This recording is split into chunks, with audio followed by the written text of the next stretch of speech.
Retornamos. Bem, caro Fernando, aquela pergunta que eu fiz no primeiro bloco. Pode-se retirar do ar os conteúdos que aparecem nos resultados dos buscadores como Google e Yahoo? Eu diria até deve-se, não é? Hoje em dia se convencionou, e quando nós abordamos esse assunto, trabalhando para alguma autoridade ou alguma celebridade, ou até para pessoas, médicos, advogados, profissionais liberais, ouve-se assim, ora, mas isso não é correto. E eu lembro às pessoas que os buscadores são programas norte-americanos que não são como o SPC, o Serasa ou o Tribunal de Justiça, né? Que tem o direito de expor não indexado na rede social, né? Não, o resultado, por exemplo, do tribunal, ele não aparece no buscador. Sim. Existem outros sistemas, várias boas empresas de conteúdo jurídico que pegam aquele resultado da decisão do tribunal e colocam no buscador. Isso é errado, isso pode ser retirado, até esse conteúdo. Agora, o conteúdo desfavorável, difamador, a pessoa deve buscar, sim, a retirada desse material, que pode ser feito de maneira administrativa ou de maneira judicial. Sim. É o que nós chamamos de direito ao esquecimento. Em nenhum lugar há na legislação, ao contrário, você tem o direito à sua individualidade, mesmo o famoso, de que os buscadores tenham que indexar ali, que apresentar resultados negativos da sua vida, né? Sim. Os episódios acontecem, as pessoas superam, reconstroem sua vida e não podem ficar ali prejudicadas, imortalizadas por um fato bem. negativo. Eu faço um adendo à pergunta. Tem acontecido muito isso na sua profissão? Sobremaneira.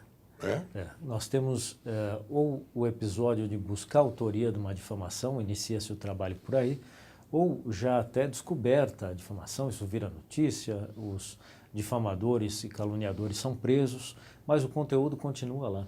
Então é como se a pessoa, toda vez que pesquisasse o seu nome, ela tivesse que reviver todo aquele episódio infeliz. Em casos até de condenações por algum crime específico, a pessoa cumpre a condenação e não consegue reconstituir a vida. Aquilo fica ali eternamente no meio impróprio que é o buscador. Por isso que eu friso, meio impróprio. Meio próprio são os já citados, né? Agora não no buscador de rede social. E nós sabemos muito bem que na área criminal, após o cumprimento da pena, a extinção da pena. E a extinção da pena ela é substancial no tocante a tornar o condenado, né, que já cumpriu a sua pena, ao zero, ao fator zero, porque ele já pagou a sua dívida. Está pleno de direitos. Não é verdade? Exatamente. Ele pagou a sua dívida. Então, depois de um certo tempo, que tem um lapso temporal adequado. Um lapso temporal adequado, que é o artigo 64 do Código da Lei Penal. Então, a gente sabe muito bem que isso incomoda mesmo. Nós temos até o inocente, aquele sujeito cujo julgamento tem uma publicidade incrível e ele é inocentado, mas a internet não o inocenta. Eu tive um caso de um cirurgião, há um tempo atrás, que ele me disse, Fernando, eu tenho 40 anos de profissão e, injustamente, eu tenho hoje vergonha de dizer meu nome, onde eu vou.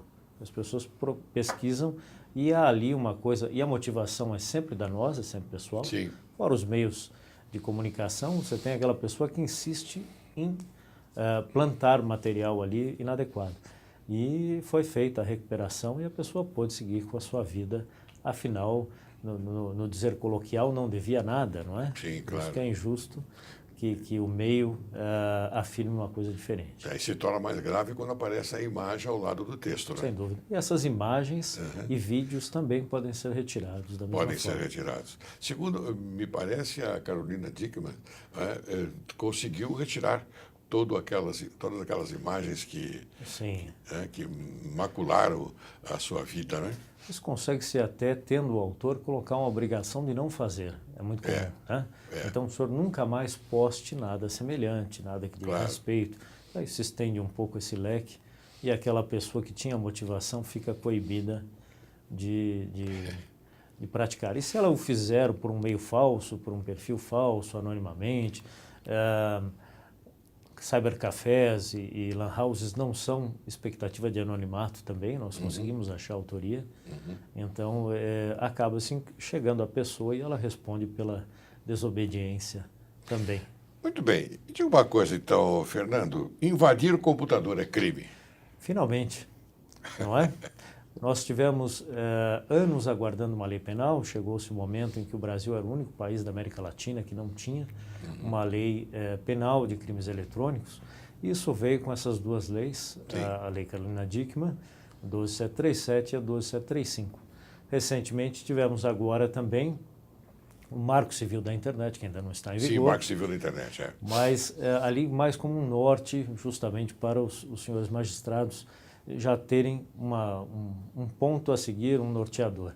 Mas a Lei Penal 12737 veio prever a feitura de vírus, a disseminação de vírus, porque normalmente a invasão começa com um spam que se recebe, ou seja, um e-mail com uma alegação qualquer, tem um apelo qualquer, e a pessoa clica naquele e-mail, ele executa um programa e abre uma porta no computador para que o fraudador consiga chegar. E aí sim ele pratica finalmente a invasão e muitas vezes colhe material, o que é mais gravoso também, está previsto. E essa conduta finalmente praticou-se, agora é crime. A época da modelo, do episódio da Carolina Dickmann, não era uma postura criminosa, invadir o computador ou fazer ou enviar vírus, e justamente foi esse episódio que motivou a aprovação. A elaboração da lei, né? Muito bem. Então, vamos seguir adiante. Existem leis para todas as situações ocorridas na internet? Todas as situações? Não. No Brasil, não. Eu tenho colegas que pensam diferentes. Há bons profissionais que dizem que 97% das condutas estão previstas. Eu diria, por que não prever 100%? Né? As pessoas, às vezes, minorizam uma situação específica no meio eletrônico. Agora, há de se lembrar que a dor, angústia e aflição de cada um dos indivíduos é tão grave quanto um crime de homicídio que está acontecendo naquele momento. Então, eu não tenho muito temor de legislação. Eu creio que deveria ser feita, sobretudo na questão de prova. A legislação não serve, naturalmente, só para criar tipo penal. Ela poderia regulamentar algumas questões sobre colheita de prova, preservação, e eu creio que isso é o que mais hoje falta. E além de alguns tipos penais, por exemplo, hoje eu falo impropriamente furto, mas a tomada de uma identidade virtual não é um crime. Se ela não decorrer de uma invasão, ela não é crime. A pessoa pode assumir o perfil de outro. Que a conduta é ela chega em um determinado momento que há a necessidade da materialidade do fato, né? Exatamente. Não é isso? Exatamente. Porque então, se eu assumir o perfil de alguém, não é uma conduta tipo, mas há um prejuízo. É um prejuízo. Não é? Claro. Então, se a pessoa assumir aquele perfil e não difamar, não postar alguma coisa inconveniente, não tem aí uma figura criminosa, e esse é um exemplo de alguns que eu poderia dar aqui. Então, nós podemos entender que, em determinados momentos, essa lei da internet, ela está sujeita à disciplina judiciária. Eu creio que vai até mais além. Eu creio que o Marco Civil, sem dúvida, ele elenca várias situações em como o perito, por exemplo. Em que o perito está... sim, na nossa atividade, sem dúvida. Na atividade, não é isso? Essa é uma pergunta excelente e que convém esclarecer. Muitas vezes nós atuamos não como perito nomeado, mas como perito pela parte. Sim. A pessoa sofre um episódio qualquer, ela não tem o autor, ela às vezes até vai a uma delegacia de polícia e não vê a resposta efetiva. Ela faz um boletim de ocorrência, o que é bom, o que é ideal, mas ela quer descobrir a autoria. Então nós temos como fazer de maneira legal a pesquisa disso. É interessante que se frise que o perito não é hacker, não se viola de regresso nem o criminoso em nenhum dos seus direitos. Descobre-se a autoria e entra-se com uma ação civil ou penal, conforme o caso, contra essa pessoa. E nós estamos sujeitos à mesma disciplina do perito nomeado, ou seja, não é porque você é perito da parte que você pode torcer as provas ou os fatos. As regras são as mesmas, você estaria incorrendo num crime de falso. Claro, claro, claro. Então, isso é bastante aceito hoje em dia. As regras, elas são aquelas do artigo 275 Exatamente. e diante do Código de Processo Penal. Muito bem, meu querido amigo Fernando, a conversa está sendo muito proveitosa. Eu acho que tenho impressão, não, tenho certeza que o telespectador está aproveitando bem a nossa conversa. E essas informações são bastante boas, porque todos nós nos utilizamos da internet hoje em dia. Raramente nós encontramos alguém, algum profissional, quer do direito, quer de outra faixa de atividade, não é? Que não usa a internet. É o melhor meio de nós nos comunicarmos. Qualquer coisa hoje, e-mail, você recebe na hora. Pois é. E você responde na hora. Isso é importantíssimo. É importantíssimo. Muito bem, vamos lá. E eu pergunto agora a você como é a legislação brasileira de crimes eletrônicos e comparada às legislações de outros países. Ela veio tardiamente, então tem um amadurecimento, né? Nós temos essas duas leis, a 12737, que tratava, é um projeto muito antigo, o PL 84 de 2009, de 99, e essa legislação foi sofrendo uma redução e um aprimoramento. Ao final, ela acabou aprovada tratando dois temas: o racismo praticado na internet e a instrumentação das delegacias. Ou seja, tem um artigo que diz que as delegacias devem se preparar para o combate cibernético. Isso é importantíssimo. Mas ficou reduzido a isso. E a Lei 12737... É uma pergunta que eu ia fazer a você sobre a infraestrutura. Nós temos uma infraestrutura adequada e quero que você prossiga no seu raciocínio. Dos meios policiais. Sim, dos meios policiais, exatamente. Em seguida, já lhe entro. E a Lei 12737 que veio, sim, tratar de alguns pontos importantes. A feitura do vírus, como foi dito, a disseminação, a colheita de material.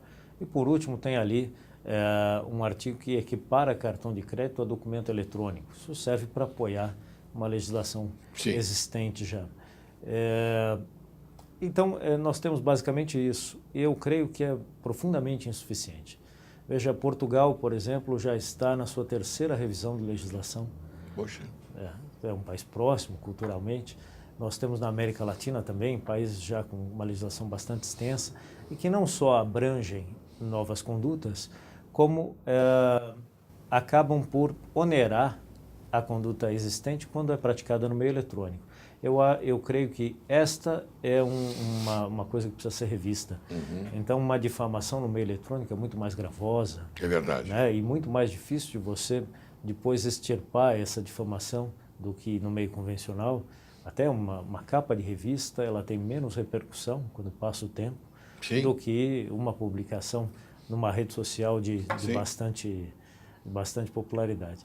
Então, tem muita coisa a ser feita. E, como sempre, o judiciário acaba sendo mais valoroso até, sem prejuízo do legislativo, e acaba tratando as questões mais difíceis e sem dúvida, tem matérias para serem tratadas. Na questão da infraestrutura, a Polícia Federal tem uma equipe excelente, comandada em parte pelo Dr. Sobral, e ela trata, assim, das questões mais extensas, ou seja, não trabalha o crime pontual necessariamente, mas prende as quadrilhas que o fazem. Então, desde o anúncio de drogas na internet, tráfico de armas, isso há, como as redes de pedofilia. Então, há um trabalho muito bom sendo feito. O que eu vejo são a infraestrutura da Polícia Civil, que atende, sem dúvida, os casos mais gravosos, mas não atende essa demanda imensa, que é muito difícil o Estado fazer frente, né? Eu comparo, por exemplo, com o trabalho do FBI.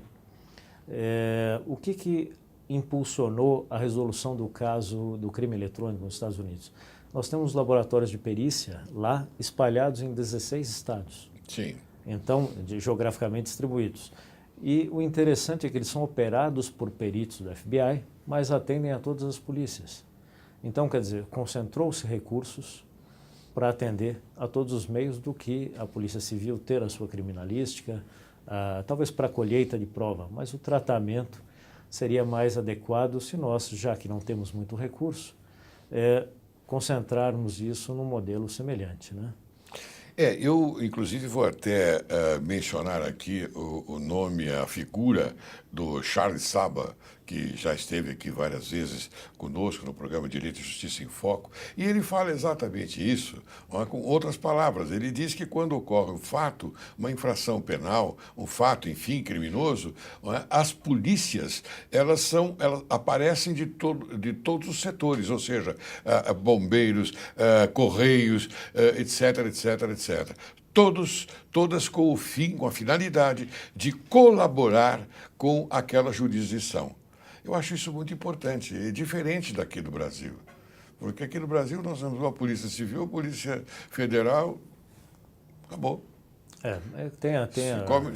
Se ocorre um crime assim com mala de Correios, por exemplo, os Correios não aparecem, não tem interesse nenhum em defender a instituição.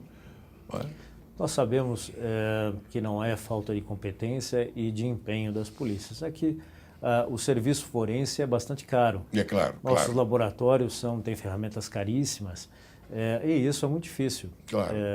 Nós demos uma entrevista há um tempo atrás sobre as invasões ao governo federal e nos perguntaram qual a dificuldade. Eu diria que a maior dificuldade seria institucional, ou seja, a perícia quer adquirir uma nova ferramenta e tem de esperar uma lei de concorrência que não atende à praticidade do meio eletrônico. Claro. Quando aquele recurso chega, ele já é obsoleto. Então, eu creio praticidade e o imediatismo da necessidade de fazer frente, sem dúvida. E eu creio também que falta um certo amparo legal para a ampliação da atividade do delegado de polícia.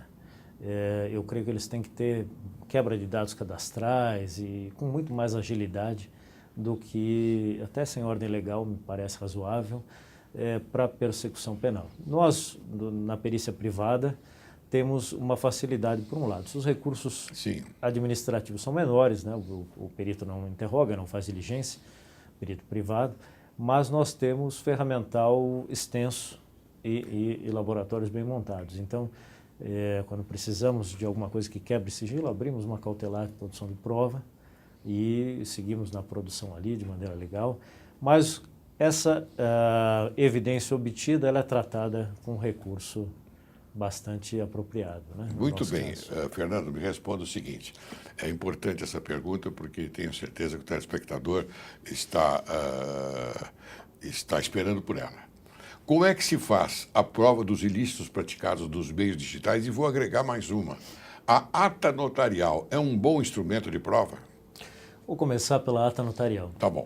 O que é a ata notarial para o telespectador? É uma ata redigida pelo cartório que ele ali atesta o quê? Que tal informação está sendo exibida em um site em determinado momento, em um sítio de internet, que tal oferta de compra está sendo pronunciada ali, que uma ofensa foi praticada numa rede social, e o cartorário faz o quê? A mera descrição dessa informação. Qual que é o problema? Se eu chego, por exemplo, com uma mensagem de e-mail ou um SMS no meu celular, dizendo ali que ele foi enviado pelo número de telefone ou pelo endereço de e-mail tal, o cartorário vai fazer prova disso. Por quê? Ele não consegue fazer um juízo de valor técnico sobre aquilo. Então, eu fiz uma simulação com um cartório que a maior parte das pessoas que trabalham com direito eletrônico utilizam, que é de Curitiba. Eu sempre vou a Curitiba, faço um trabalho de pesquisa com eles, de como nós podemos melhorar as situações. Nós temos uma comunicação criptografada, por exemplo, e eu levei uma mensagem dessas. Eu falei, o senhor me faz aqui uma ata notarial dessa ofensa simulada, combinei com o doutor Coriolano, presidente da nossa comissão, o senhor me manda, eu vou simular uma mensagem sua ofensiva e vou voltar com uma ata notarial. Eles me fizeram uma ata notarial, como qualquer bom cartório faria. E é uma ata notarial de um falso. Sim. E eu instruo uma ação penal com essa ata. Então você tem uma prova material. Passou a ter uma prova material. De um falso. Sim. Então, a primeira situação que eu diria assim, agora respondendo a pergunta principal, como é que eu lido com a prova digital? Isso. Eu tenho que primeiro questioná-la. Uma prova digital juntada aos autos, que é nada mais que a impressão do e-mail, não serve. Uma ata notarial também não quer dizer que seja a razão. É claro que o cartório nunca vai praticar o falso, agora ele pode ser induzido, né? Então eu tenho que sempre ter o e-mail eletrônico para submetê-lo à perícia e conseguir fazer a validação desse mesmo.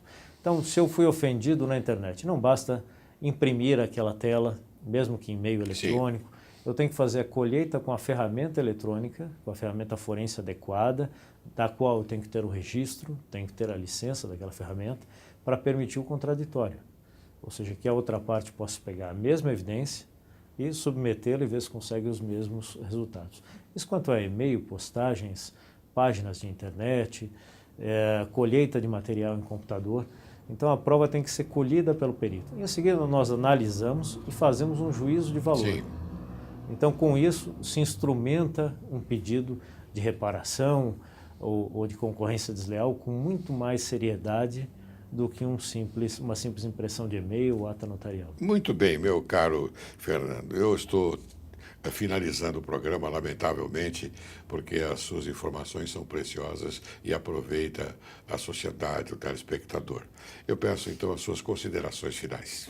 Eu diria que em meio eletrônico não deixem de utilizar. Eu creio que nós vamos sendo conduzidos cada vez mais para esses serviços, que são bons, são úteis, mas cabe uma certa prevenção quanto ao fornecimento de números de cartão de crédito, quanto à confiança no amigo virtual, convém um pouco mais de critério, na publicação de e-mails e de postagens e, sobretudo, no descarte de equipamentos também. Vou me desfazer do meu computador, desfaçam-se do computador, mas não do HD, do disco rígido, que é onde estão as informações. Nós, peritos, temos ferramentas que voltamos até 30 formatações de um equipamento. Então, convém destruir fisicamente esse equipamento ou guardá-lo, do que correr o risco de ter informação divulgada no meio eletrônico. Muito bem, meu querido amigo Fernando de Pinho Barrera. Direito e Justiça em Foco agradece muito a presença aqui para divulgar essas informações ao telespectador. Agradeço mais uma vez e espero que você retorne. Será uma honra. Muito obrigado.